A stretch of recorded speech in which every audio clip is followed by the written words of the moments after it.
சின்ன மருமகள் விப்ரமும் இது மாதிரி கம்ப்ளைண்ட் கொடுத்துருவேன், என் பொண்ணை செய்து கல்யாணம் பண்ணிக்கலேன்னு அப்படின்ற மாதிரி சொல்கிறாங்க. நல்லா யோசிச்சு சொல்லுங்க.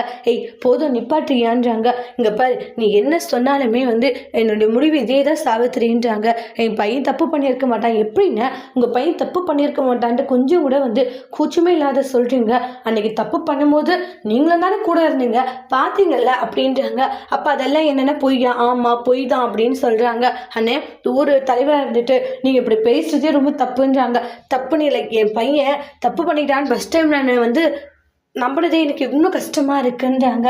ஏன்னா எனக்கு நல்லா தெரியும் என் பையன் தப்பு பண்ணியிருக்க மாட்டான். அப்போ என் பொண்ணு தப்பு பண்ணான்னு சொல்லுவீங்களா? ஆமாம் உன் பொண்ணு தான் தப்பு பண்ணா அப்படின்ற மாதிரி தமிழ் செல்வி சொல்கிறாங்க. ஏன்னா உங்களுக்கும் உங்கள் பொண்ணுக்கும் இது மாதிரிலாம் பண்ணுறது ரொம்ப ஈஸியான ஒரு விஷயம் தானேன்றாங்க. ஏன்னா நீ சேது மாமா அப்படிப்பட்டவர் இல்லை, அப்படி கேவலமான காரியங்களும் பண்ண மாட்டாருன்றாங்க. ஆனால் உங்கள் பொண்ணும் நீங்களும் எந்த எல்லைக்கும் போக வேண்டியவங்கன்றாங்க. நீங்கள் இதை பண்ணியிருப்பீங்க. தமிழ் செல்வி ஓவராக பேசிட்டு இருக்காது.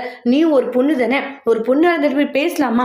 ஒரு பொண்ணு இருந்துட்டு பேசலாமா தான், அது தப்பு நாம பண்ணாதானே பேசலாம் அப்படின்ற மாதிரி சொல்றாங்க. அதாவது நல்லவங்களுக்கு உதவி பண்ணலாம், கெட்டவங்களுக்கு உதவி பண்ணுறது ரொம்ப தப்பு தானேன்றாங்க.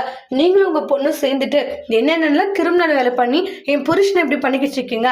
அப்போ நான் உங்களுக்கு உதவி செஞ்சு தானே ஆகணும் அப்படின்றாங்க. என்ன உதவி? என் புருஷன் இந்த தப்பு பண்ணலன்றதை நான் ஆதாரத்தோடு நிரூபிக்கிறேன்னு சொல்கிறாங்க.